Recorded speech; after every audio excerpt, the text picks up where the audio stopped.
Сайн байцгаана уу үзэгчдээ, та бүхэндээ энэ өдрийн мэндийг хүргэж байна. Twist подкастын маань шинэ дугаар эхлэж байна. Энэ удаагийнхын дугаарын зочноор дэлхийн цирк Монголд төслийн удирдагч продюсер Эрдэнэ ах хүрэлцэрсэн байна. За энэ өдрийн мэндийг хүргье. За энэ өдрийн мэндийг. За маш завгүй юм байна. Тэгээ ер нь бол жилдээ хавар бол нэлээд ачаалттай байдаг.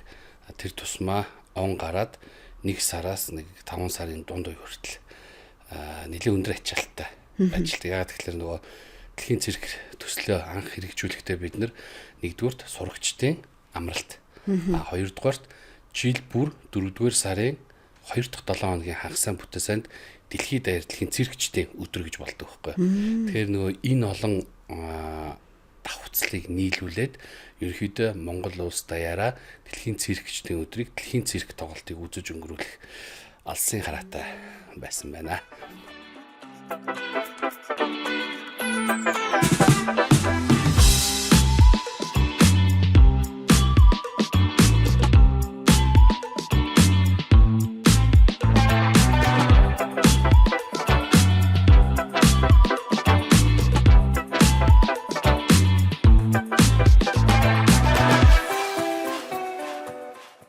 Хоёр 2013 оноос эхэлсэн байна тийм. Тэгээ 2013 онд. Одоо 12 жил. Тэгээ ер нь бол яг 12 дахь жил да. Тэгтээ дунд нь ковид гээд бас нэг зарим нэг шалтгаанаас болоод нэг 2-3 жил шахуу өнгөрсөн.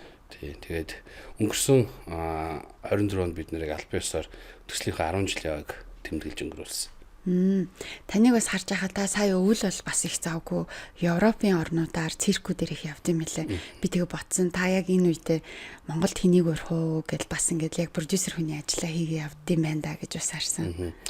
Яг ер нь бол тийм би нэг өөрөө олон улсын циркчдийн тэмцээний шүүгч хийдэг хүн. Дээрээс нь манай байгууллагт чинь бас нэг 50 гаруй Монгол циркийн жүжигчид одоо урилгаар ажиллаж байгаа. Тэгээд тэр жүжигчд маань бол бүгдээрээ олон улсын уралдаан тэмцээнд ордог, олон улсын циркчдийн хамтарсан тоглолтод оролцдог. Энэ ажиллаараа сая явсан. Тэгээд 12 сард явахдаа бол 4 сард ирэх номерууд бас сонгохгүй. Энэ бол маш богино хугацаа.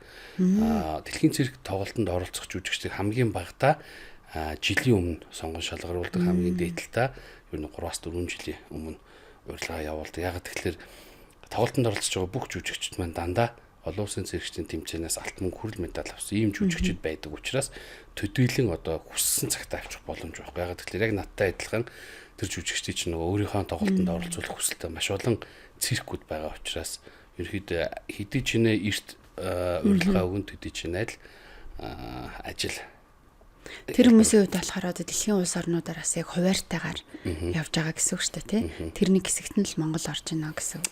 Тий, ер нь бол тий одоо зүгээр яг дундаж зэрэглэлийн жүжигчин бол яг нэг 3 сараас 6 сарын өмнө тий урьдчилж холбогдоод авчрах боломжтой. Дэлхийн циркийн хувьд бол бидний хамгийн гол анх тавьсан шаардлага маань бол олон улсын циркчдийн тэмцээнээс алт мөнгө хүрэл медаль авсан номеруудыг урьж оролцуулна гэдгээрээ бид нэр одоо шилдэгүүдийг авчирдаг учраас хамгийн багадаа л ер нь жилийн өмнө урилга өгж гэрээгээ идэг. Жил болгоны дэлхийн цирк Монгол гэсэн энэ тоглолтод өөрөө онцлогтой явж байгаа. Тэгээ энэ жилийн хувьд тэгвэл та яг ямар онцлогийг үзэгчдэд дурддаг вэ? За ер нь бол бидний хувьд бол өнгөрсөн 24 онд 10 жилийнхаа баярыг тэмдэглэсэн. Ингээд эхний нэг 10 жил бол ингээд дуусч чинь гэсэн үг. Дараагийн 2 дахь 10 жил маань бол бас бидний олон удаагийн хүсэлтээр олон жил хүлээсэн маш олон номерууд. Тэр дундаа дэлхийн номер 1 алиалагч Италийн жүжигчин Дэвид Ларибле гэдэг одоо дэлхийн номер 1 алиалагч гэдэг чинь юу гэсэн үг вэ? Тэгэхээр энэ тоглолт маань өөрөө анханасаа зорилго нь аяг өндөр тавигдчихсан. Дандаа шилдэгүүдийг авчрах хэрэгтэй. За тэр утгаараа энэ алиалагч ирж гин. За энэ алиалагч хамгийн сонирхолтой нь Монголд битгийл Аз твд нэг ч удаа аялан тоглолтоор ирж байгаагүй. Дандаа Америк, Европ твүүдээр аялан тоглолтоо хийж ирсэн. Тэгээд энэ том Аз твээс Монгол улс анхдагч нь болоод энэ дэлхийн номер 1 алиалагчийг Монголынхоо манежинд харна гэдэг бол энэ бол үнэхээр одоо супер тоглолт байна. Том завшаан бас. Дээрээс нь энэ удаагийн бас тоглолтоо бид нэр дандаа дэлхийд цор ганц гэсэн тодтолтой номерыг өрж байгаа. Өөрөөр хэлбэл шидэх банзнаас үсрэгчэд гээд голцоо 90% нь эрэгтэй хүмүүс хийдэг номерыг дэлхий дээр цорын ганц эмэгтэй жүжигчид хийдэг. Энэ Оросын албаны усан циркийн жүжигчид залуухан 9 эмэгтэй жүжигч маань хийдэг. Яг энэ номер бол дэлхий дээр цорын ганц. За дээрээс нь 9 м өндөр дугуун дээр одоо циркийн хүн түнд элементүүдийг акробатын болон тэнцвэрийн үзүүлбэрүүдийг хийдэг ийм Америкийн жүжигчид ирж байна. Ингээд дурдах юм бол ер нь дэлхийн циркийн бүх тоглолт жил болгон цоошин байдаг. Энэ удаагийн бол бүр илүү супер. Өмнөх тоглолтын дээр бол яг бид нөгөө тоглолт болгоно өөрийн гэсэн өнгө аяс харуулахын тулд арслан бартай, машин ундаг, бааваатай гэх мэтчлэн аль нэг номерыг тодорхойлж ингэ сонгодог байсан бол энэ удаа бид нэр дэлхий дээр ерөөхдөө цор ганц, зарим тохиолдолд хоёрхан ширхэг байдаг номер ч юм те. Эдгээр ингэ сонгож авчирж байгаа нь өөрөө дэлхийн циркийн дахин шинээр эхэлж байгаа 10 жилийн бас өнгө төрөх гэж харж байгаа шүү дээ. Бид нарыг баг байхад бол ингээд цирк байгаа, циркийн тоглолт ингээд байнга болдог гэсэн. Тэгээ одоо бол яг зорж ингэж тоглолтуудыг тодорхой хугацаанд зохион байгуулж хүүхдүүд ээж автагаа хүмүүс бас хүүхдүүдтэйгээ гэр бүлээрээ үзэх боломжийг ингээд олгож байгаа. Тэгвэл та өөрөө өөрийнхөө санаачлагаар өөрийнхөө хөрөнгөөр өөрөө хийгээ явж байгаа. Тэгээ анх яагаад энийг ингээд хийя?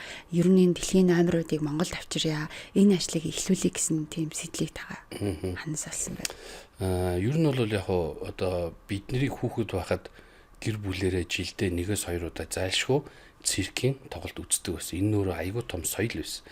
За мэдээж энэ одоо бас тодорхой хугацаанд тасалдсан энэ ганцхан циркийн урлаг гэхгүй Монголын соёл урлагийн бүхэл салбарыг дайрч өнгөрсөн. Энэ бол нууц биш. Нийгэмтэй холбоотой.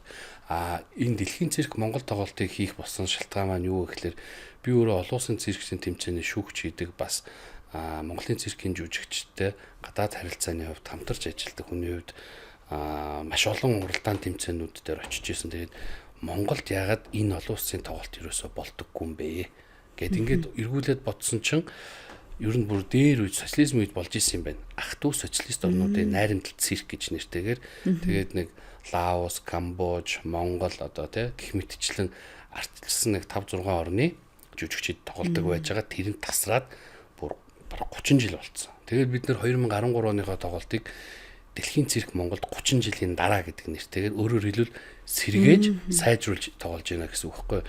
Тэгээд 13 онд ч нийтдээ 13 орны 65-6 орчим жүжигчдтэй анхны тоглолтоо хийжсэн. Тэгээд ер нь бол эргүүлээд бидний мартагдсан хүүхэд байхдаа үздэг байсан тэр гоё сайхан дурсамжийг илүү бодитоор, илүү чанартай уран бүтээлчдээр харуулъя гэж нэгдүгээрт бодсон. Хоёрдугаарт би өөрөө 3 охинтой эргэн тойрны маань залуучуудын хүүхдүүд бүгд одоо энэ сошиал дээр одоо Facebook, Instagram, TikTok за сүүлийн үед YouTube платформ бол амар хүчээ авч байна.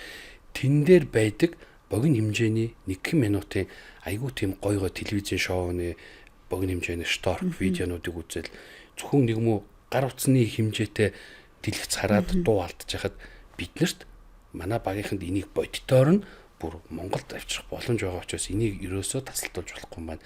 Зайлшгүй жилдээ нэг удаа хийх ёстой юм байна гэд зориг гаргаж хийсэн. Мэдээж маш их хүний хүч хөдөлмөр, хөрөнгө мөнгө, цаг зав зарцуулагдж байгаа. Манай нэг удаагийн тоглолтод гэхэд л ерөнхийдөө 250-аас 260 хүний баг ажилдаг. Ингээд бодглохлоор зөвхөн Эрдэнэ гэж хүний удирдлагын доор ажиллаж байгаа энэ олон хүний сэтгэл санаа нэг зорилготой байж иж энэ дэлхийн хэмжээний 2 манайштай том шоуг бид нэр одоо ард нь гарч чадчих байгаа. Сайхан хамт олон. Хаяа жоохон хоолой зангирдаг шүү дээ. Цирк ч юм бол нөгөө зөвхөн ингээд наан тоглож байгаа хүмүүсээс гадна цааталт нь одоо аюулгүй байдлыг хангаж байгаа, бэлтгэл ажлыг хангаж байгаа гэд маш олон хүмүүсийн бас мэдээж хүч хөдөлмөр болол байгаа тийм. Тий, энэ их сонин тоо гардаг юм байлээ. Бид нар нөгөө өнгөрсөн 24 онд дэлхийн цирк төслийн 10 жилийн хойно зориулж бид нэр тоглолт хийгээд эхлээд бол бид нэрөөсөө нийт одоо ажиллаж байгаа хүмүүсийнхаа тоог юусоо гаргаагүй. Тэгээд тоглолтоо дуусчаад хаалтын тоглолтын дараа бид нэр нийт одоо гар бие оролцсон бүх хүмүүсээ ингээд опши дурсгалын зураг авахсан чинь бүр айгүй их хүмүүс зогсоод тэгээ бид нэр нөө зураг авахсныхаа дараа тоолсон ч зөвхөн зурган дээр 160-70 хүн байж байгаа байхгүй. Тэнгүүдгүй шин чин дутуу хүн зөндөө байгаад байгаа шүү дээ. Дутуу хүмүүсээ ингээд тоолсон чинь манай та 260 гарцсан байсан. Тэгээд ерөнхийдөө яг цирк гэдэг дөрвөн үсгтэй энэ том урлаг өнөөдөр дэлхийн зах зээл дээр маш том шоу бизнесийн нэг төрөл болцсон.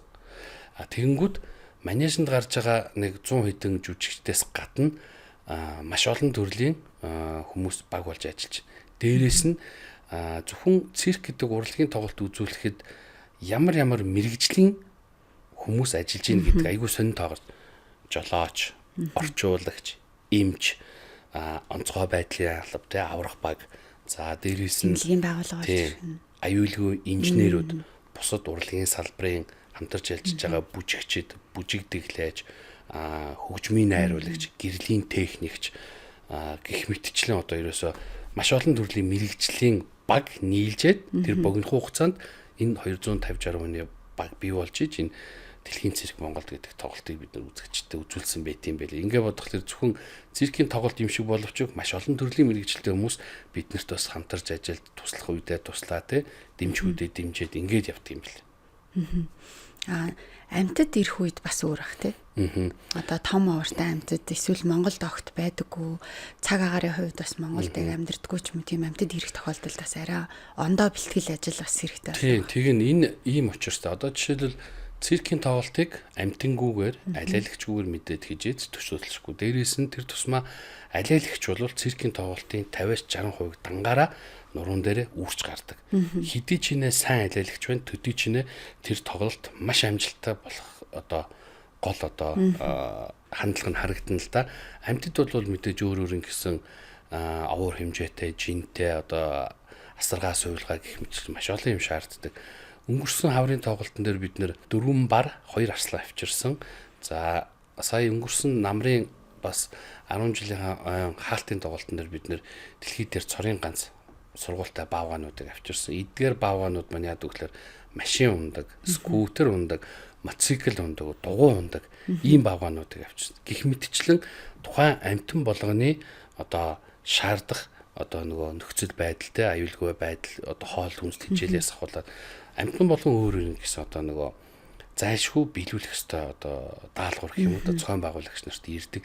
Энийгээ дагаад Монгол улсын хилээр орж гарахад хүртэл тухайн амтан Монгол улсын хилээр нэвтрэхдээ ямар вакцин туулганд хамрагдсан байх ёстой гэдэг. Бид нэр зөвхөн нэг удаагийн тоглолт хийх гэж Монгол улсынхаа тий ялангуяа манад мал аж ахуй маш их одоо ач холбогдол хөгжсөн улсын хувьд энэ дээр маш дээд зэргийн анхаарал тавихгүй бол нэг тоглолт хийх чинь нэг халдвартай амтаа оруулж ирээд сүйд хийн шүү дээ. Тэгэхээр ер нь бол бэлтгэл ажил бол үнэхээр их шаарддаг. Хүн харахад л нэг 3 цагийн тоглолт ингээ сайхан болоод явж байгаа юм шиг боловч энэ тоглолт эхэлсэн цагаасаа дуусаад хамгийн сүүлд нь тэр ирсэн амтд Монгол улсын хилээр амжилттай гарсны дараа бид нэг жоохон уртаараа амьсгаа авч нэг жоохон амралтын байдалтай болдог шүү дээ. Та бас нэг өмнө нь хэлчихсэн шүү дээ. Энэ амьтад идэх хоол гэхэд л юу гэж бодож чинь гээл. За арслан бар бол яг нөгөө түүх юм ах. Нэг арслан, нэг бар нь ойролцоогоор дунджаар 250-аас 330 кг орчим жинтэй амьдынхан жин.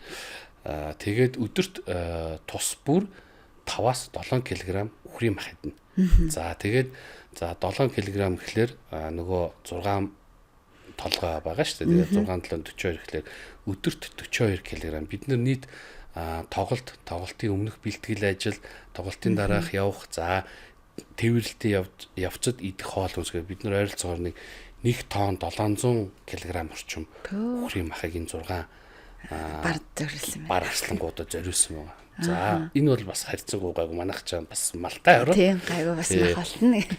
Баавгаанууд бол аюу хэцүү юм байна. Яагаад гэвэл тэр баавгаануудын хоолны чагсаалтыг гаргасан нэг 27-8 төрлийн чагсаалт ирснээс идэх зүйлийн чагсаалт нь тийм өдөрт одоо авах хэвээр тижэл хүмүүс тэд нар чинь зүгийн баалыг аль 9 шидэн гэдэг тэр 27-8 төрлийн чагсаалтын дундаас миний лав идэж үзээгүй иддэггүй 10 хэдэн төрлийн юм байсан.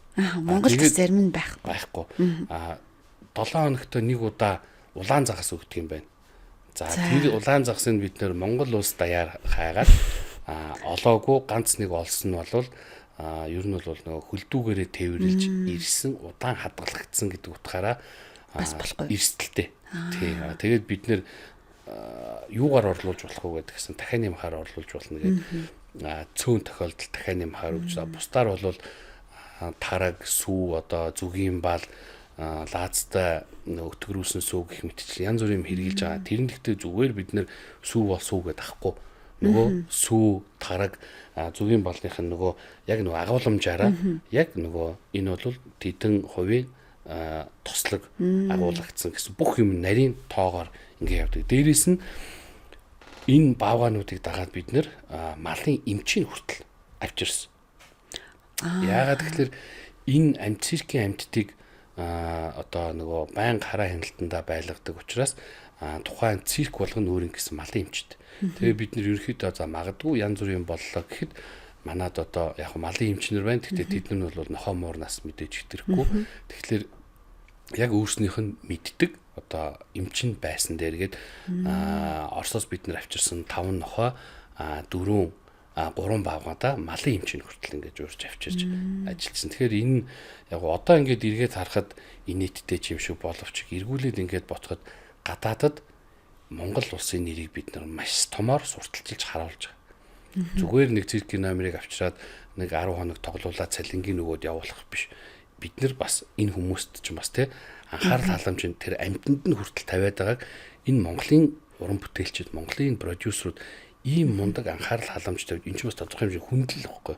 Тэгэхээр эргүүлээд дараагийн хамтын ажиллагаанд маань хүртэл давуу тал бий болно. Магадгүй дараад нь хин нэгэн хүн ирэхэд зайлшгүй энэ одоо бидний гаргасан стандартыг дагаж мөрдөх юм бол хин хиндэ ямар нэгэн байдлаар тодорхой хэмжээгээр эрсдлээс нь урьдчилан сэргийлэх одоо ингээд бас өв таалгыг нээж өгч байна гэж боддог шүү дээ. Өөр бусад уран бүтээлчид ч гэсэн Монголд очивол ингэдэг шүү гэд тэрийг сонсчоод окей за бид нэр очиход бол бэлэн стандарт муутай хүлээж авдаг газруудад бол ер нь тэгэл дахиад ирэхгүй юм байна л да.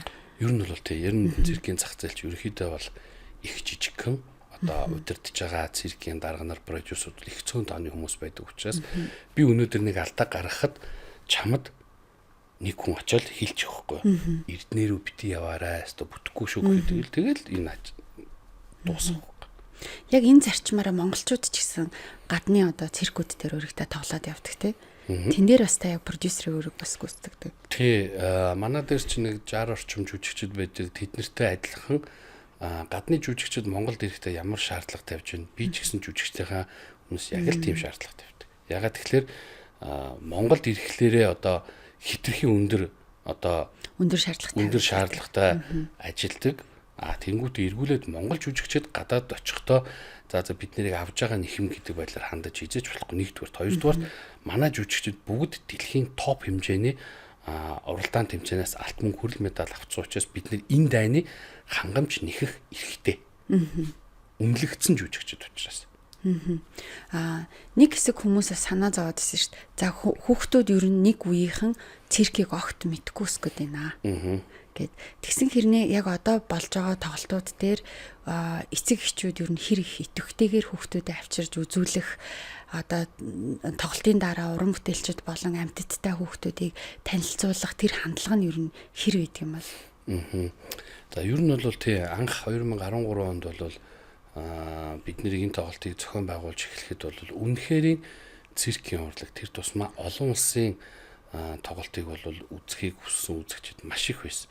Өнөөдрийг хүртэл бид нар одоо ингээд нийт энэ тоглосон хугацаанд манай тоглолтын тасалбар тоглолт эхлэхээс өмнө ерөнхийдөө 90-95% зарагтаа дуусчдаг.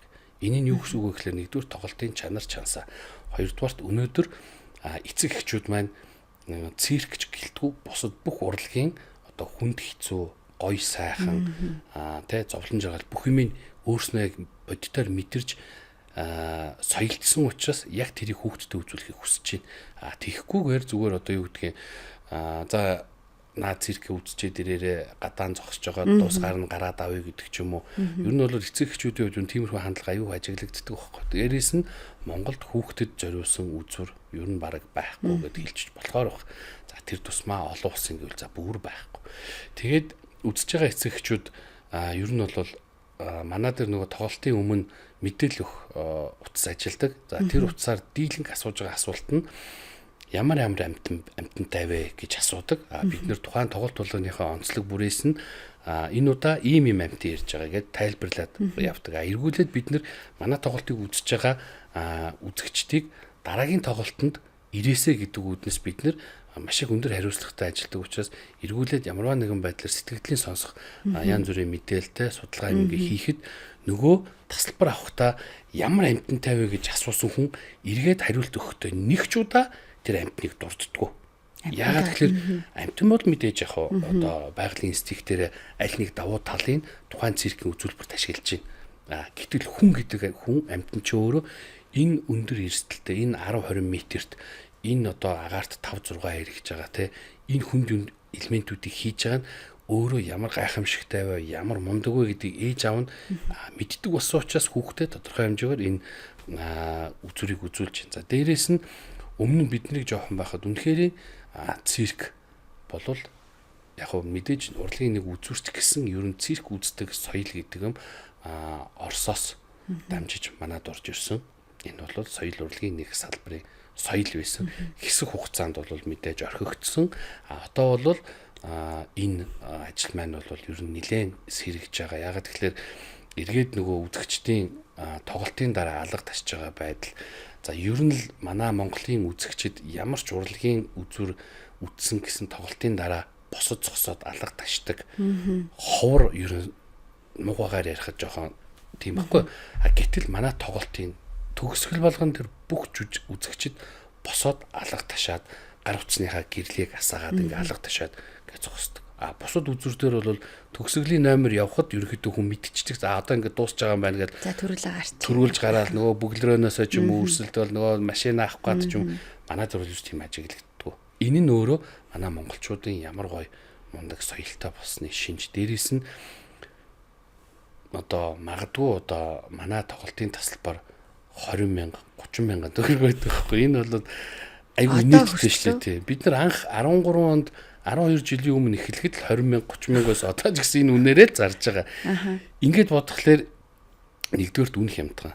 Хоёрдугаарт дэлхийн хэмжээний суперстаруудыг 20-30 мянган төгрөгөөр үзнэ гэдүүд энэ бол үнгүй тоглолт байхгүй. Дээрээс нь альва нэг тоглолт онцлох тоглолтынхаа нүүр царайг болох 2-3 шилдэг номерыг авчирдаг бол манай тоглолтод оролцож бүх номер шилдэг учраас энэ бол үнгүүгийн үнгүү. Дэлхийн цирк Монголд дэлхийн номер 1 алиалагч Дэвид Ларибле тэргүүтэй олон улсын 15 орны жүжигчид болон сургуультай амьтад дэлхийн цирк Монгол тоглолтод оролцохоор Монгол улсад ирлээ. Тоглолт 2025 оны 4-р сарын 12-наас эхлэн зөвхөн Пемба нэм гаригуудад 11-15 цагуудаас Step Arena мөсөн ордон тоглоно. Тасалбарыг Ticket.CG-ийн онлайн сайтаар орлуулж байна. Лавлаг утасны дугаар 9898 5959. Дэлхийн цирк Монголд.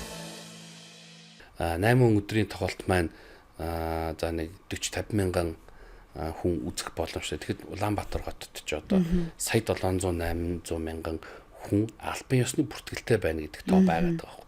Тэгээ ингээд бодглохлоор нэг удаагийн тоглолтыг ингээд нэг 40-50 мянган хүн үзэж байгаа. Тэгэхээр цаана үзэж чадахгүй байгаа маш олон хүмүүс. Дээрээс нь яг бидний хувьд нөгөө мэдээлэлээ бас жоохон дутуу хүрэгдэх юм болоо даа гэсэн ойлголт авсан. Ягаад гэвэл тоглолт дуусаад 14 хоносны дараа манай лавлаг хотс руу ирэх хагас өдрийн билет байгаа юу гэж асуудаг байхгүй. Тэгвэл одоо тэгвэл яг хэднээс хэдний хооронд яг тоглох юм? Манай тоглолт 4 сарын 12-наас Step Arena-д мөн адилхан амралтын өдөр хагас бүтэн санд 11-15 цагаас бас л 8 өдөр тоглогдно. Энд одоо магадгүй нөгөө хүмүүс бас андуурдаг л да. Дэлхийн цирк Монголд гэтэнгүүт бид нар түрүү жил үзсэн шүү дээ гэдэг.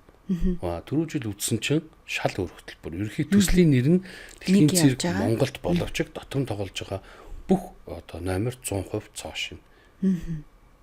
Тэгэхээр Step Arena-д бол хүмүүс зөвхөн амралтын өдөр үзэх нь байна. Тэгээ манайхан заримдаа бас нэг жоохон цаг тулах гэдэг те. За 4 сарын 12 хаач байсан. Эсвэл тэрний дараагийн 7 хоногийн авчиг гэдэг.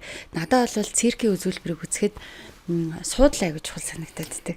Тэр эртгэн л одоо тэр хамгийн гоё гэх юм уу да тий илүү их нөгөө харж болох тэр суудлаа төрүүлж л авах хэрэгтэй юм биш тий цөөхөн юм биш тий яг гадаадд бол аливаа тоглолтын тасалбар ер нь бол дунджаар нэг 3 сараас 6 сарын өмнө худалдаанд гардаг. Монголд бол бас хараахан тийм байхгүй л байгаа даа л да. Энэ яг нэг талаасаа монголчуудын маань нөгөө сураагүй учраас өмнө нь тийм байгаагүй байсан учраас магадгүй одоо төхүүлж байгаа цалингаа бугаарч байдаг юм уу те одоо юу гэдгийг ажил бизнес янз бүрийн шалтгаан байдаг баха. Тэгэхдээ энэ нь нэг талаасаа тийм боловч нөгөө талаасаа бас хэцүү. Ягаад тэгэхээр нөгөө касс онгооцсон реклам сурчлагаа явж байгаад билет аваа за төхүүлж байгаад авъя гэд яг тоглолт эхлэхээс нэг 5 6 хоногийн өмнө авах гэсэн чинь нөгөө урдуур суудал нөгөө гой суудлууд нь байхгүй болцсон. Тэгэнгүүт тэр чинь бид нэр хянах ерөөсөө онлайнаар зарж байгаа учраас ямар ч хянах боломж байхгүй. Дээрээс нь одоо манай тоглолтын тасалбар ягаад чинь жил болгон дандаа тоглолт эхлэхээс өмнө хүмүүс аваад ингээд шагалд ингээд зарч байдаг. Энэ яг хоо бид нэр тодорхой хэмжээгээр ажил хийдэг. Одоо харуул хамгаалалтын албатай хамтраад ч юм гэлээгээд бид нэр хаанаас хэн хідэн билетийг худалдаж авах нэгдүгээрт мэдгүй. Нөгөө талаасаа альва юмыг цагийн тулахгүйгээр билетээ өөрснөө ингээд аваа сурчих юм бол тэр шагчдтай ч юм уу тэмцэх янз бүрийн одоо ийм асуудал нэгдүгээрт үүсэхгүй. Хоёрдугаарт хүн хүссэн үедээ өөрийнхөө суудлыг ингээд сонгоод авчвал багассан их зүгээр. Дээрээс нь манай тоглолт чинь нэг 4-5 төрлийн үнэлгээтэй. Тэгээд ингээд бодхолоор тэр 20-30 мянган төгрөгийн билетийг ер нь цагийн тулгаж авахгүй байсан ч тийм үнэтэй билет биш байхгүй юу. За олон улстай харьцуулах юм бол бүр доллараар ярих юм бол бүр инээдтэй. Тийм. За Монгол болж байгаа бид нар бас нөгөө заримдаа яанчтай маш их өрөндөр өртгөөр босч байгаа тоглолт. За одоо яаж нэг одоо алдагдлалд орохгүй те яаж бид нар балансаа барих уу гэд тасалбараа үнийг нэмэх гэж үзнэ. Тэгээд үзээд нэгэнт ингээд энэ үнээр аваа сурцсан хүмүүсийг бид нэр яаж ч одоо тохондол өөрчилж чадахгүй байгаа. За дээрээс нь бид нэр өөрсдөө хэмжээнд Улаанбаатар хотод болж байгаа бүх төрлийн үзүр үйлчилгээний билетийг өнгөрсөн 2024 онд 4 сард болсон тоглолтоос яг өнөөдрийн хүртэл бид нэр Улаанбаатар хотод болсон бүх тоглолтын музейгээс бусдна. Бүх тоглолтын дундаж үнэлгээнүүдийг бид нар гаргасан. Ягаад гэвэл энэ ганцхан тэг цэгмэн дээр зарж байгаа юм шиг чеклчгээд амархан шүү дээ. Тэгээд ингэж бодоход нийт Улаанбаатар хотод дотоодын тоглолт нийт тоглолтын 95% нь дотоодын буюу Монголын артистууд. За нэг 5 хүртэлх хувь нь гадаадын одоо ялангуяа сүүлийн жилийн солонгосын те одоо уран бүтээлч артистууд ирж байна. Эдгээрийн үнэлгээтэй ингээд харьцуулахлаар хамгийн хямдхан заяа. Хамгийн хямдхан билет дундаж үнэлгээгээр манай циркийн тоглолт байгаа байхгүй. Манай гэдэг маань дэлхийн цирк Монголд олон улсын циркчдийн тоглолт. Энэ удаа бүр 15 орны жүжигчид байна. Гэтэл солонгосоос ирж байгаа артистууд гадны уран бүтээлч бид нар муу гэж байгаа юм биш. Хамар хүрээгээр нь ингээд бодох юм бол маш том хамар хүрээтэй тоглолт одоо 1-2 соло артистийн үнэлгээнээс хэд дахин бага байгаа байхгүй. Эн чинь бол ингээд тодорхой хэмжээнд хязгаарлагдмал болчихсон хүн болгон за өнөөдөр гараад кино үзье гэдэгтэй адилхан бид нэр за өнөөдөр нэг цирк үзчихье. За эх 7 хоног цирк үзье гэхээр тэр нэг бэлэн байж идэг өөрөө бас үзүүр бас биш байгаа даа штэ. Тэгэхээр яг тодорхой цаг хугацаанд тоглогдож байгаа яг энэ үед нь боломжоо тааруулаад бас ингээд үзэх нь өөрөө чухал. Тэнгүүд ингээд олон юм дээр ингээд харахаар хүмүүс юу яагаад гэдэг. За эдгээр угаасаа хийх ёстой юм аа ингээ хийж байгаа штэ гэдэг хандлага байдаг. Тэнгүүд та өөрийгөө зарим үед тэгж бодож ирсэн үү? Би ямар яах гэж энийг ингээл хийгээ яваад байгаа юм бол одоо ингээ алфтай биш штэ гэж хүн бас бодох юм байдаг штэ. Яг мэдээж нөгөө хүн юм хойно заримдаа буруу бодно, буруу төсөөлн тэ. Тэгвэл яг азар бол бас харьцангуй алдсан нь бол бага байна. Тэгтээ алдсныг бол алдсан. Алдахтай би амар алдчихсан. Тэглээгээд би хизээч бууж өг, хизээч шантраагүй. Ягаад гэвэл энэ үзүр өөрөө Монгол улсад зайлшгүй байх хэрэгтэй. Дээрээс нь энэ дэлхий дээр одоо ингээл ямар олон телевизийн шоунууд байна. Тэр телевизийн шоунууд дээр ямар олон циркийн шилдэг үзүүлбэрүүдийг би түр хэлсэн. Гар утасныхаа энэ жижигхэн дэлгэцэн дээр ингээд үздэг. Гэтэл тэрийг бид нэр одоо энэ Монгол улстай аваад ирж хахад одоо магадгүй одоо мэдээлэл дутуугаас болоод ч юм уу те үзэж чадаагүй хүмүүс гарахгүй гэдгээс бид нар үнэхээр харамсалтай байдаг учраас би заавал энэ тоглолтыг хийх ёстой. Хийхдээ хийсэн шиг л хийх хэрэгтэй. Тэгэхгүй одоо юу гэдгийг за циркийн тоглолт жишээл за нэг 10 орны жүжигчин байлаа гэхэд 3 орны жүжигчин айгүй мундаг нөгөө үлдсэн 7 орны жүжигчин за нэг яахвтай хүн харахад л цирк хийж гэнэ гэх юм бол нэгдүгürt бид нэр Монгол улсад циркийн урлагийг тухтаанд оромжилсан хэлбэр гэж би бол хувьдаа бодож байгаа. Нөгөө талаасаа эргээд дахиад бид нэр тоглолт авчирхад үзэгчд иш энэ циркчид гэж нэг юм л хитэн халтаас юмнууд байдаг гэд бас үзэгчтэй алдах эрсдэлтэй учраас ер нь бол анх яг гаргасан 13 онд гаргасан төлөвлөгөөнийхөө дагуу л одоо ажиллаж байгаа. Энэ эргээд түрүүний чиний асуудаг би одоо ер нь ийм юм хийх албатай биш үү гэсэн бодол хаяа төрөн. Тэгэхдээ хизээч одоо зогсоогүй байна. Ковид сая 3 жил зогсоосон байна. Тэрээс өөр зүйл бол зогсоохгүй гээд. Циркийг үзэхэд та ингээ одоо хүмүүс ингээл танаас асууж магадгүй огт цирк өөрөө ч үзэж үзээгүй хүн байж болно. За одоо хүүхд анх удаа аваачих гэж хүн байж болно те. Яагаад би хүүхдийг цирк үзүүлэх хэвтэй? Гэвэл та тодорхой хідэн ямар шалтгаануудыг хэлэх вэ? За нэгдүгürt хамгийн энгийнээр өнөөдөр яг нэг үлгэхэд Монголд циркийн урлагийг мэдж байгаа 10 хүртэлх насны хүүхэд маш цөөхөн байгаа. Энэ бол үнэн. Яагаад тэгэхээр бид нэр утсан дээр байгаа бичлэгүүдийг хүүхдүүд үзээ. Дээрээс нь маш олон төрлийн контентууд гадны контентууд хийгдэж байна. Энэ болгоныг хүүхдүүд үзээ зөвхөн ертөнцийг яг тэр л үзэж байгаа бичлэгээрээ сонсож байгаа дуугараа төсөөлөж. Гэтэл энэ дэлхий дээр чинь хүн зөвхөн бичлэг үзээд дуу алдах биш. Маш олон төрлийн урлагийн төрөл жанрууд байна. Тэрний нэг нь цирк.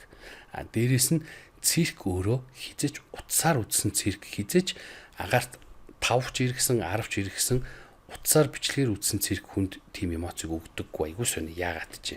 Яг бодитоороо амьдаар үзэхлээр үнэхээр одоо дуу алтан бишрүүлмээр ийм сонин одоо үзэгчдийг өөртөө ингэ татдаг урлаг байхгүй. Тэгэхээр зайлшгүй хүн заавал нэгдүгürt үзүүлэх хэрэгтэй, хоёрдугаар циркийн урлагаар дамжуулж хүүхэд маш их төсвөр төвчээр хатуужил дээрээс нь тэр тусмаа эмэгтэй хүүхдүүд одоо гоо зүйн мэдээлэл өөрийгөө амьдрал дээр бие авч явах тэгээ бүхэл юм их хардаг. Зөвхөн циркийн номер хийх гэж одоо юу гэдгийг циркийн бэлтгэл хийдэггүй шүү дээ. Бүжгийн бэлтгэл, сонгодог бүжгийн бэлтгэл найруулагчтай ажиллаж байна. Хөгжмийн одоо продюсертай ажиллаж байна. Ягаад тэгэхээр тэр хүн чинь энэ номерыг үзүүлэхийн тулд зөвхөн агаарт одоо нэг акробат эргээд тахтаа гол нь биш.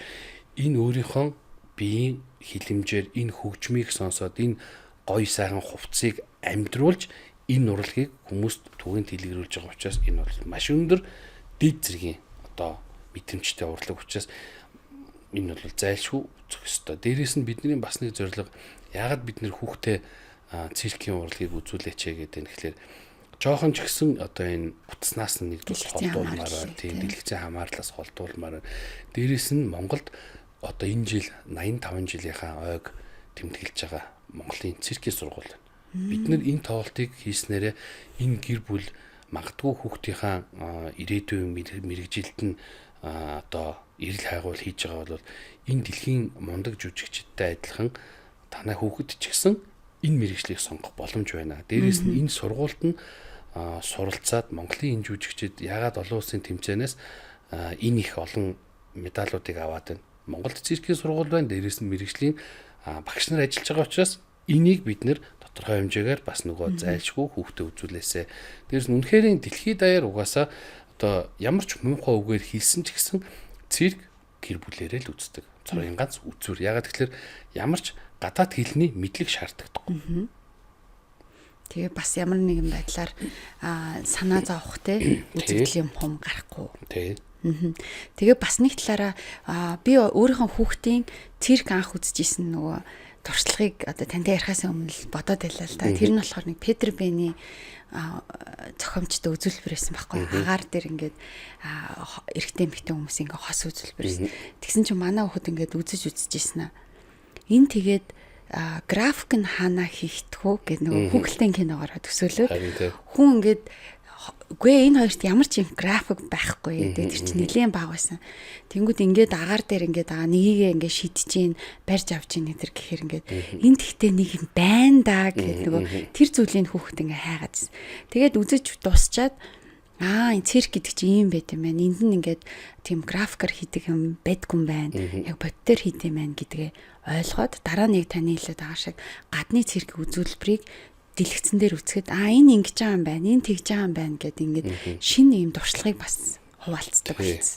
Ер нь бол наа чинь бас яг танай хөхөд айгүй зүв харсан байна. Ягаад гэвэл чи одоо ингээд эргээд боддоо цирк хизээч одоо нөгөө муухагаар ярих юм бол одоо ам барьдаг, фонограмддаг ч юм уу. Одоо нэг талаараа хуурах тийм боломжгүй байхгүй. Ягаад гэвэл ерөөсөө минут секундээр тэр хүний эрүүл мэндтэй салшгүй холбоотой байждаг. Яагаад тэгэхээр дийлэнх циркийн номер маш өндөр эрсдэлтэй бэртэл хэмтэл авдаг. Дээрээс нь энэ олон хүмүүс маш олон жилийн хугацаанд бэлтгэл хамтарч хийж бие бинийгээ харцаараа мэдэрдэг болоод аюулгүй ажиллагаа улам сайн одоо болдог гэсэн.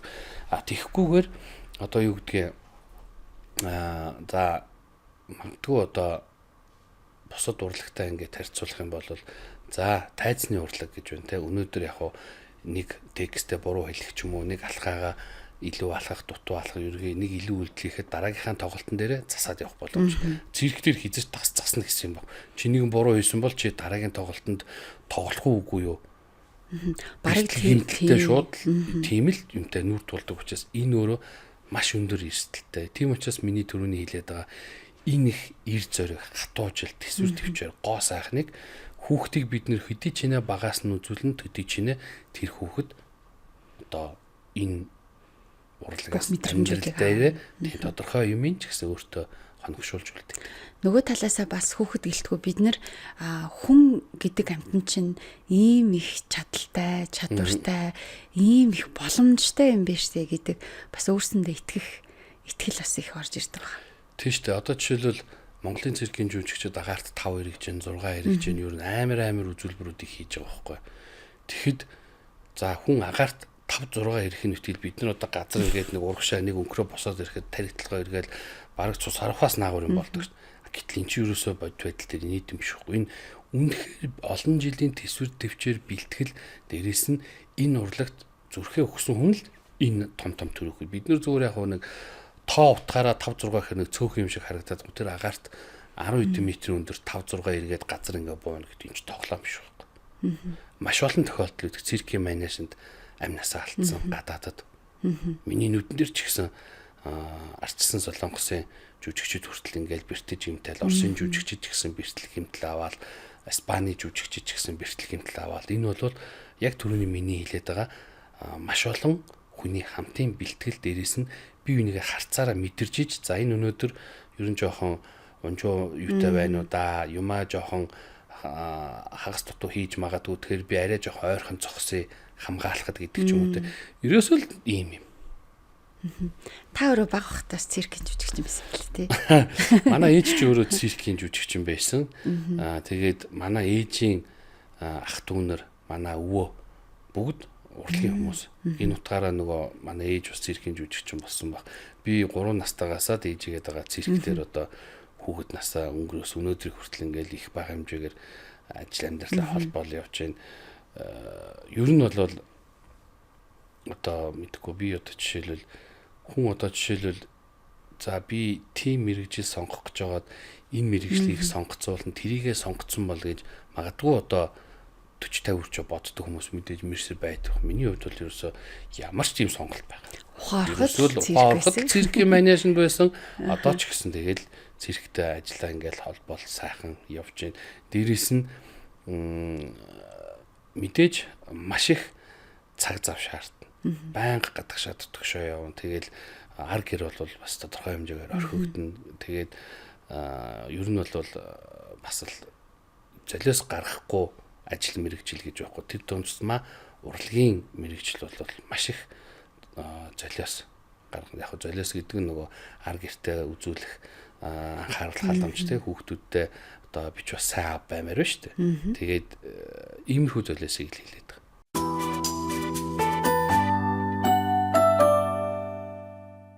Тэгэхээр та бол хизээч ерөөсөө циркээс өөрийгөө салгаж ерөөсөө бодож байгаагүй. Харин тийм тэгэхээр нөгөө магадгүй одоо юу гэдгийг олон төрлийн юмар хичээлж исэн ч юм уу тухайн үед одоо тим байсан бол магадгүй сонгох байсан. Манай аав өөрөө спорт юм. Ширээний теннисний тамирчин байсан хүн. Манай аав намайг ширээний теннисээр хичээлүүлэх гээд бараагүй штэ. Тийм. Тийм.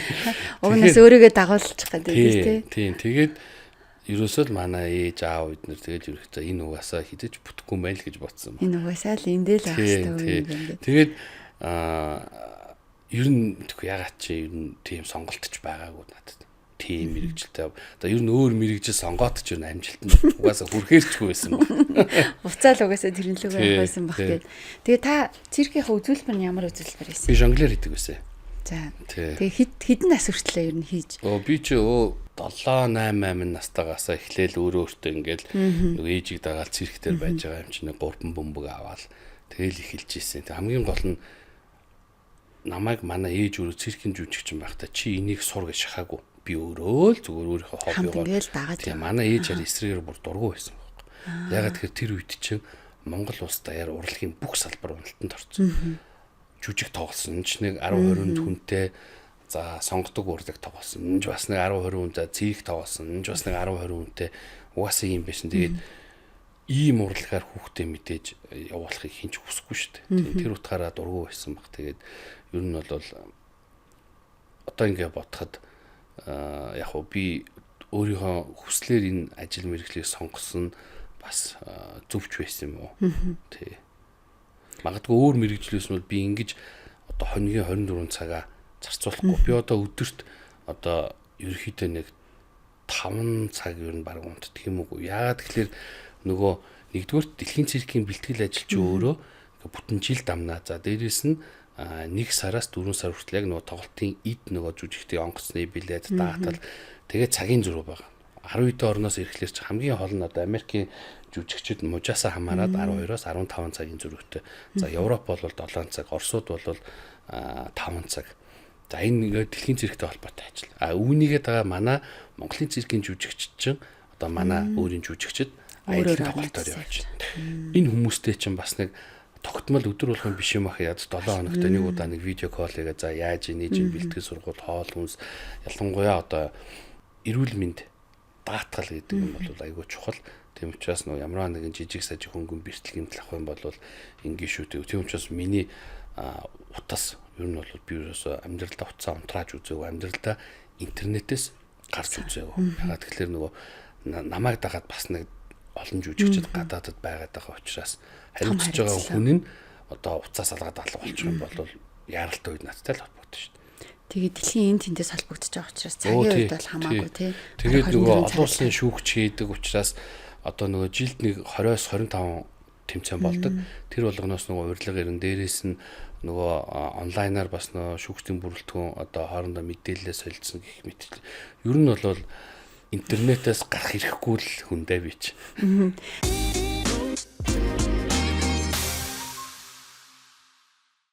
Бид нар одоо хийж байгаа юмнууд магадгүй өнөөдөр ингээд циркийн урлагч биш өөр урлагийн салбараар өөр чиглэлээр ажиллаа явж байтал за энэ ер нь газар авахгүй юм байна. Эсвэл уналтанд орчиж байна. Одоо болчихдаг ч юм уу гэл ингэжитэл магадгүй энэ удаа үргэлжлэхгүй штэ тий.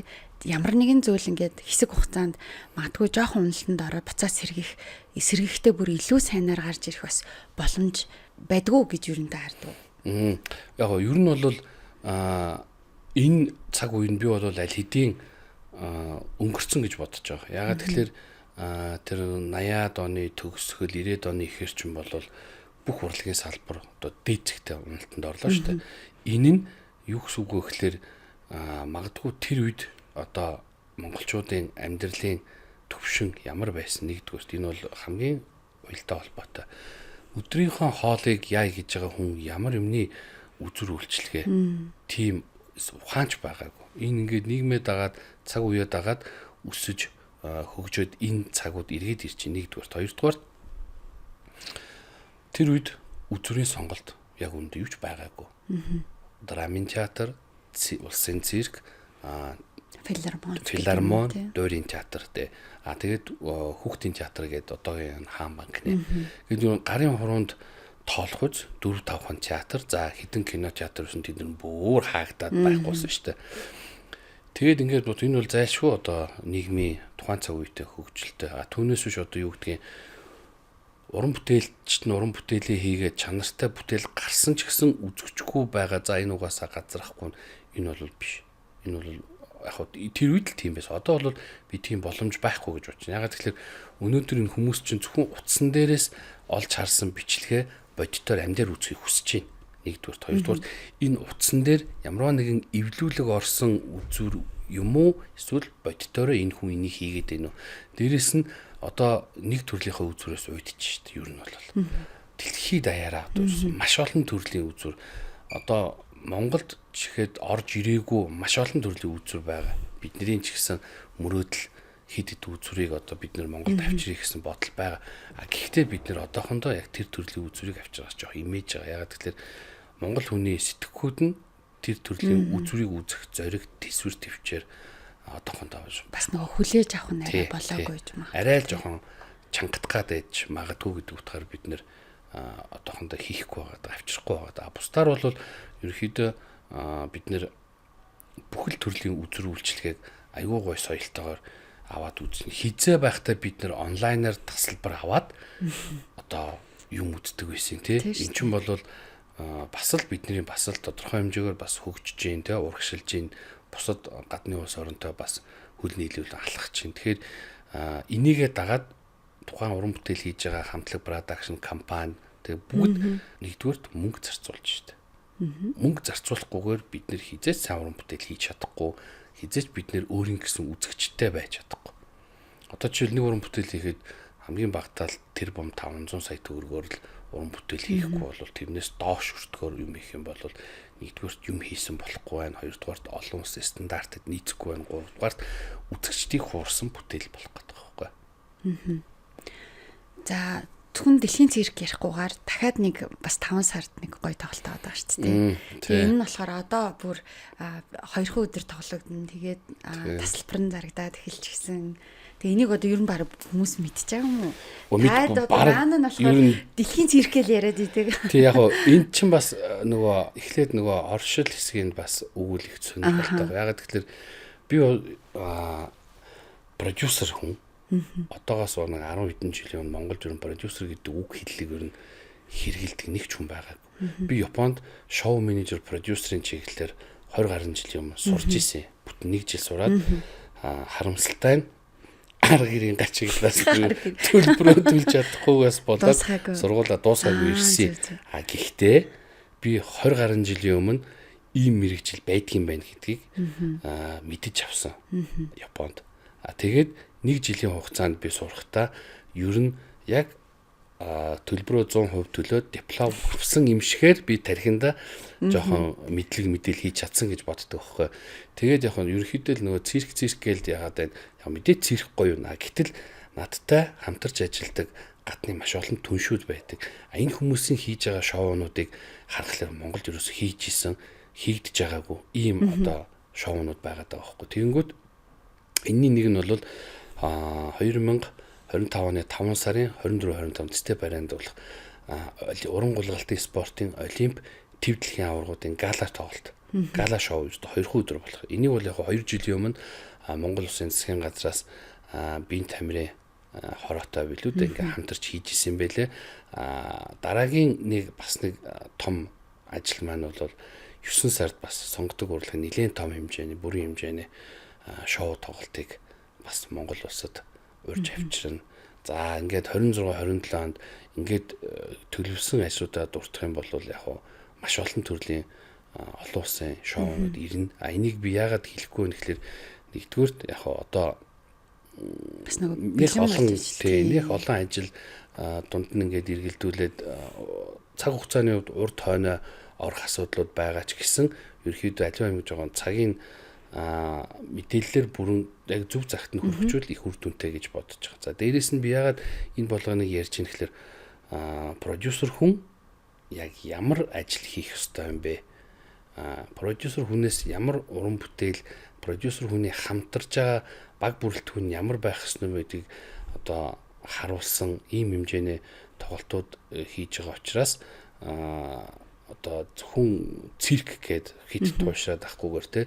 Тэгтээ тэргүй Монголд одоо миний түрүүний хэлээд байгаа өнгөрсөн одоо 1 жилийн хугацаанд нийт маш олон төрлийн entertainment show болоход 95% хүртэл дандаа Монголын уран бүтээлчид мэдээж энэ бол мундаг сайхан манай Монголын уран бүтээлч гоё чанартай имиж наа. Тэгтээ бас нэг жилдээ 1-2 удаа олон улсын чанартай ийм уран бүтээлийг ингээд авчираад ингээ хийх нь бол бидний хувьд бол бас нэг ажлын маань зорилго. Түүнээс энэ ямар нэгэн байдлаар одоо нөгөө ашиг хараат ч юм уу зарим тохиолдолд өрн бараг үнэтэй билет зарсан ч гэсэн одоо жоохон зардлаар нөхөргүй хэмжээний ийм л одоо ажлууд. Ер нь бол жоох юм савлгаатай л ажил хийдэг юм шүү дээ. Тэгээ продюсер хүмүүс чинь нэг талаасаа нөгөө юм одоо юу гэх юм нөгөө үлэн бай гэдэг шиг те ингээл хаач явсан хаана юу байна энэ яаж болохоор байна гэл ер нь ингээл байнга нөгөө тархитлага нь бол одоо ингээл 24 цаг ажиллаад явж идэг баг. Тийм шүү дээ. Тэгээд ер нь бол яг нөгөө суусан цэцнээс явсан тэнэг дээр гэж ер нь бол жилд нэг жилийн 6-7 сарыг ер нь гадаад дөнгөрөөдөг ажиллаар маш олон төрлийн шоу тоглолт маш олон төрлийн үзүүрүүд ингэж үздэг. Тэндээс Монголдо алийг урьж авчирч болох уу, алийг Монголдо хийж бүтээж болох уу гэж маш олон ажил санаачилж юу яаж ингэж хийдэг.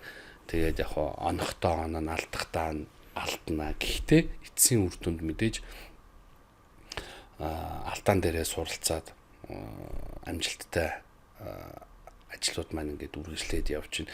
Үнэхээр одоо продюсер одоо нэг үлсгэлэн чон шиг л ингээл ийшээж харна гоё харагдал тийшээж харахлаар өнгөлөг харагдал те. Ер нь бол яг л нэг тийм л зарчмаар ер нь ажил ганц минийх ч ер нь продюсеруудын ажил тийм л байдаг.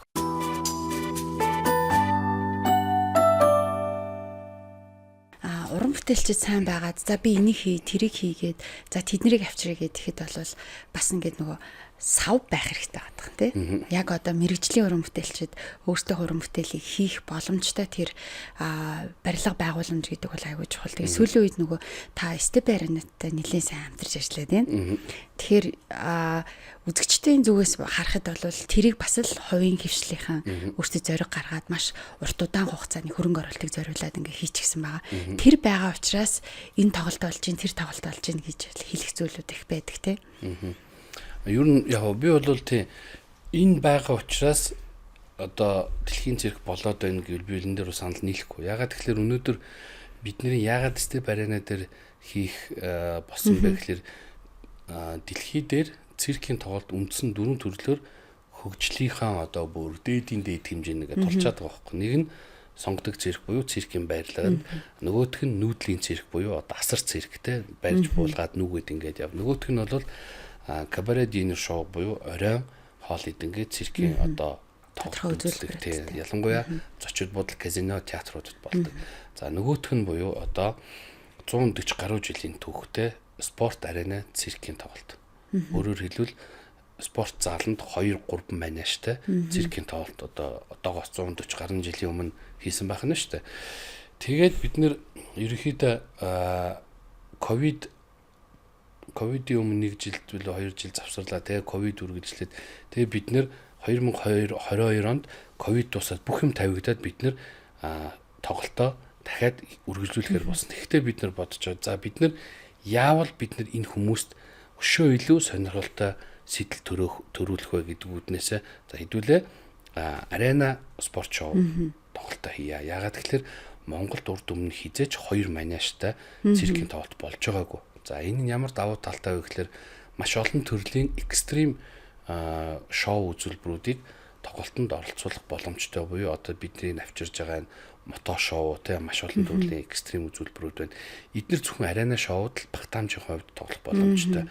Дээрээс нь манай үзэгчид бол циркээр 13 диаметртэй нэг манеж хардаг бол 2 манежтай циркийн тоглолтыг анх удаа үзснээрээ зарим номерууд зэрэгээрээ тоглоно, зарим нь урт хойноо ороод ингээд ээлжлээд байрлаа солиод ингээд ерөөхдөө ч илүү entertainment тал нь илүү гоё харагдчихсан учраас бид нар энэ тоглолтыг санаачилж хийсэн. Бид нар хүсвэл гадаач гэсэн 2 менежмент тавиад тоглох боломжтой. Зүгээр ямарваа нэг байралд байранд одоо ингэж те энэ байр байхгүй бол одоо энэ боломжгүй гэсэн зүйл бол тэр тусмаа циркийн урлагт бол хийж байхгүй.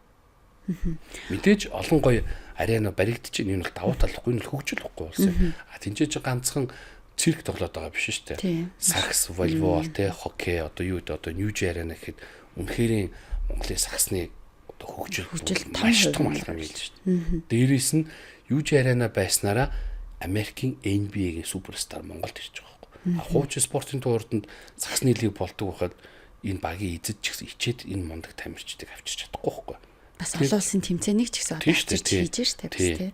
Тэгэхээр тэр стандартыг хангах тэр зүйлүүдийг бас бий болгож байгаа хүмүүс ч гэсэн Монголд ингээд спорт болон урлагийн тодорхой чиглэлүүд хөгжөхөд их хувь нэмэр оруулж байна л гэж бас хараад байна. Тэгээ тэр хүмүүсийг бас зарим хүмүүс үнэлэхгүй юм бас байдаг юм бэл. Манайхан ч нэг юм суудлаар нуржүүлээл бодоод иддэг нэг тийм байгаа тийм. Тийм шүү дээ. Ер нь тэгэл за энэ ч нэг тэдэн хүний суудалтай за эдний дундаж үнэлгийн тэд эмчин гээл шууд үржүүлээл тэрэнд цус харвал тэгэл яг тийм л мөнгө олоод идэгэл гэж байна. Гэтэл яг одоо зөвхөн дэлхийн циркээр аваад үзэхэд арталт нь 250 орчим уран бүтээлчд хүмүүс орж ажиллаж байна. За тэгээд ирж байгаа уран бүтээлчдийн зардал тэнд байх, энэ Монголд байх зардал бэлтгэлээд тэг би бас нэг юм хараад хаад циркийнхэн бол зүгээр дан өөртөө хүрээд ирдэггүй. Нөгөө бүх хэрэглэгдэх зүйлсээ ингээд авчирдаг гэхээр тэр өөрөө бас их та нарын хувьд их зохион байгуулалтын хувьд бол бас их зардлын хувьд ч гэсэн нэлээд одоо жишээл хараа хамгийн наацх юм чи одоо 25 оны 4 сард болох олон улсын циркийн тоглолтод 13 метрийн 4 ачааны машин одоо ирж штэ. Эн чин зөвхөн тэр тоглолтод хэрэглэх аппарат хэрэгсэл нөгөө амьдтын тоног төхөөрөмж ховц хонор аюулгүй ажиллагааны мотор гэх мэтчлээ тийм юмнууд ирж байгаа байхгүй. Гэтэл яг түрүүний чиний хэлдгээр үржүүлээд бодоод байна гэдэг. Хизээч үржүүлээд гаргасан тооч амьдрал дээр бодит биш байд юм аа. Хамгийн энгийн жишээ. Одоо энэ би 10 жил дандаа шилдэгүүдийг авчирж ийн гэж байна шүү дээ. Хамгийн энгийн жишээ юу гэхээр за та жишээлбэл гадны нэг жүжигчин өөрийнхөө улсдаа сарын $5,000 цалин авдаг байлаа гэж үтэй. Таны ажлаас чинь чөлөө авахуулаад та Монголд хүрээд ирээчээ танд бас таны гэртээ авдаг $5,000 ч үгүй бол хинч ирэхгүй байхгүй. Ягаад тэгэхээр Монгол яг одоохондоо тийм баг цалингаарч ирсэн ч болохоор тийм улс бос хараахан биш байгаа хөгжлөөрөө нэгдүгээр хоёрдугаар та нөхөр хүүхдүүдийнхээ хажууд тоглолцоод $5,000 авч яхад нөхөр хүүхдээсээ хол бүхэл бүтэн 2-3 сар Монголд ирээд $5,000 авах юм бол энэ одоо сонирхлыг чинь төрүүлэхгүй байхгүй. Тэгэхээр таны гэртээ авдаг цалин бид нэр 2-3 дахин нугалж өгж байгаа учраас та Монголд иржээ. Дээрээс нь тодорхой хэмжээний бас одоо үнэлж байгаа үнэлэмж байна. Яагаад тэгэхээр олон улсын тэмцээнд шүүгч хийж байгаа тодорхой хэмжээгээр намайг хүндэлж байгаа хамтарч ажилладаг циркэд байна. Гэх мэтчлэн бас зөвхөн мөнгөөр биш шийдэгддэг асуудлууд байдаг учраас энэ тоглолт бас бий болоод байгаа. Түүнээс биш үнэхэрийн одоо өмцөм хийгээд идэг бол өстой найргүй хонсон чамаагүй одоо сар болгон жил 3-4 хийгээд байсан ч болохоор байгаад байгаа. Гэтэл ч юу тийм биш. Бэлтгэл ажил нь өөрөө хамгийн багадаа би түрүү хэлсэн шүү дээ 6-аас жилийн хугацаанд шаарддаг ажиллаа гэдэг. Таны ажиллаж байгаа та өөрөө хувь нэмрээ оруулаад явж байгаа одоо энэ циркийн урлаг Монголд хөгжиж байгаа ямар одоо жишээнүүдийг сайн жишээнүүдийг та биднэрт хэлж чадах вэ?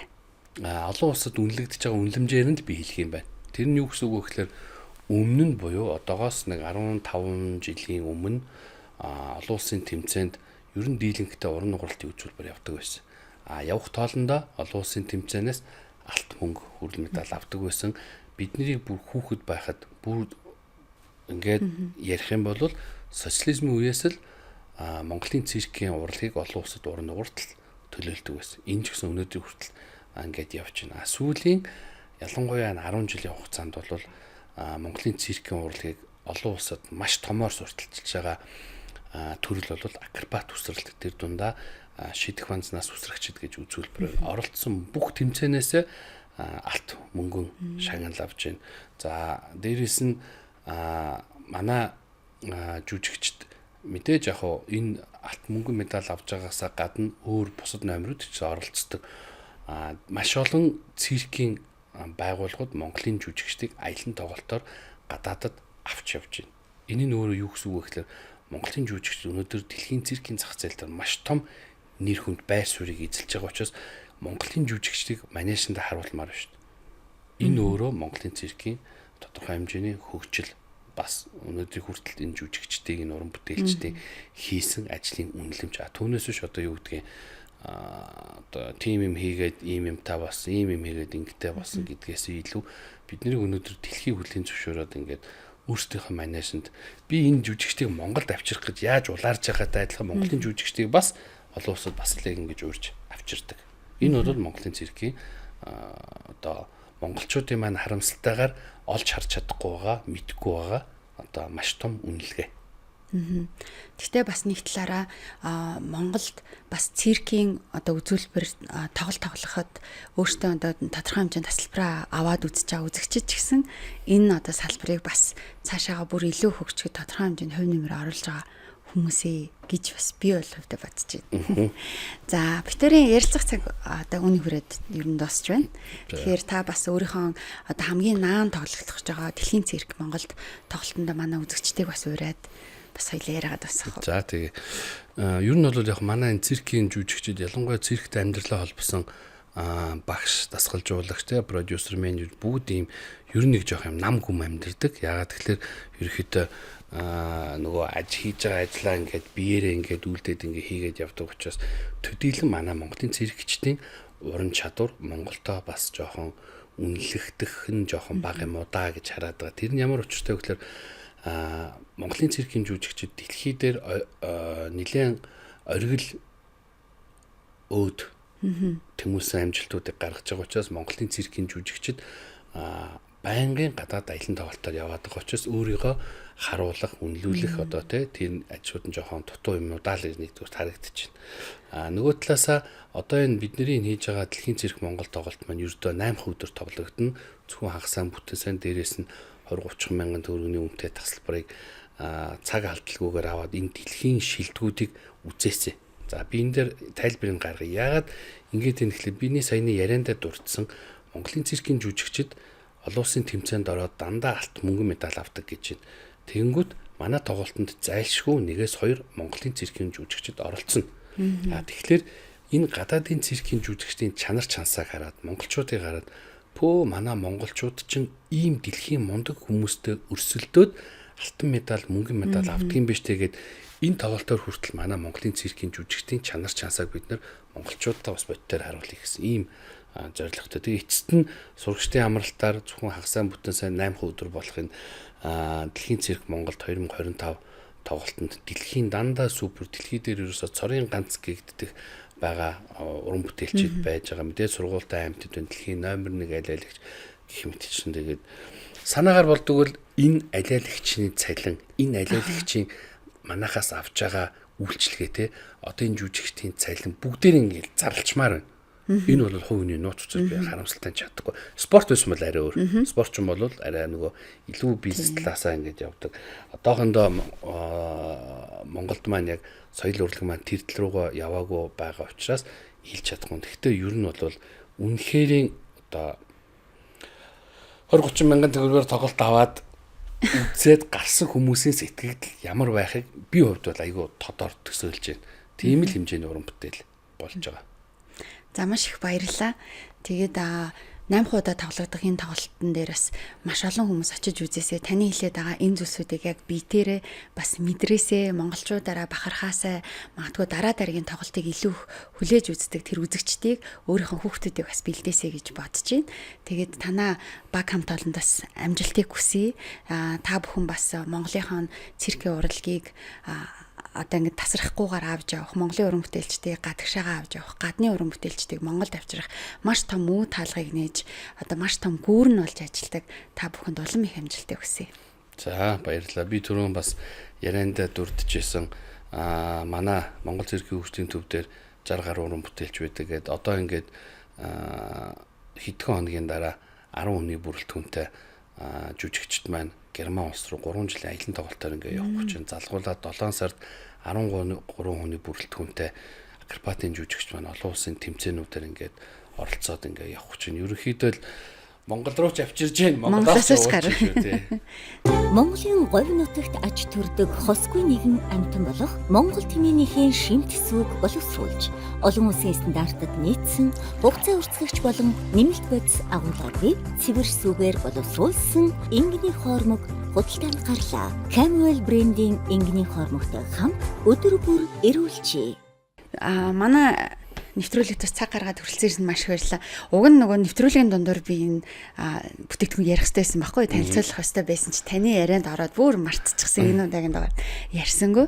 Тэгээд энэ болохоор Монголын одоо яг бас нэг шилдэг үндэсний үйлдвэрлэгч болж байгаа үйлдвэрийн бүтээгдэхүүн байгаа Camwell гэдэг Camwell Wellness гэдэг нэртэй компани ингийн хоормог Өмнө Говь аймагт үйлдвэр нь байдаг. Тэгээд сүг автомат үйлдвэрээр боловсруулах шууд уухад зориулагдсан бүтээгдэхүүн бас байгаа шүү. Тэгээд циркийнхэнд бол маш сайн кальц нөхөн тархитлагыг ажилтдаг хүний бол тархитлагыг хамраадаг. Тийм бүтээгдэхүүн байгаа. Тэгээд энэ бүтээгдэхүүнийг Camwell бүтээгдэхүүний одоо дижиг танд бас бэлгэлээ. За. Дахиад нэг бүтээгдэхүүнээ. Тэгээд энэ болохоор амар хагшин гэдэг нэртэй одоо салоныхан байгаа. Тэгээд эднийх болохоор Gemmol гэдэг төвд бас байрладаг. Тэгээд энэ таныг та энэ эрхийн бичгээр та өөрөө болон их нартайгаа эсвэл одоо охинтойгоо ч юм уу бас ингээд хосороо үйлчлүүлэх бас юм эрхийн бичиг байгаа. Тэгээд энэ нь болохоор толгойн спа юм билэ. Тэгээ бид нар болохоор зүгээр л биеийн амрах тухай байгаад байдаг бол толгойг бас маш сайн амрааж авах хэрэгтэй гэдэг юм лээ. Олон төрлийн үйлчилгээ болон олон төрлийн массажтай ийм үйлчилгээний эрхийн бичиг бас танд гартуулъя. Би харин сая гайхаад байсан ерөөсөө бэлэг өгдгүүл юм ахтаа гэж бодоод л суугаад байсан. Харин яг нөгөө яриандаа олчихсан шууд бэлгээ өгөхгүйгээр дуусгах гэжсэн байна. За тэгээд танд дахиад маш их баярлалаа. Тэгээ ажлын өндөр амжилтыг хүсье. Бидний ярианд бас анхаарал хандуулсан үзэгч та бүхэндээ маш их баярлалаа. Дэлхийн цирк Монголд тоглолтын дээр бас бүгдээрээ хамтдаа олцгоё. Дараагийн дугаараар эргүүлцгээе. Баяртай.